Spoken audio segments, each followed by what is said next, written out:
सोमनाथाय नमः। ॐ मल्लिकार्जुनाय नमः। ॐ महाकालेश्वराय नमः।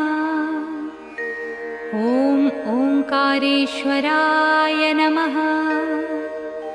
ॐ वैद्यनाथाय नमः। ॐ भीमशंकराय नमः।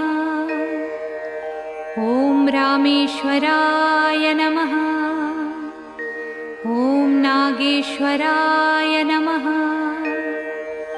ॐ विश्वेश्वराय नमः।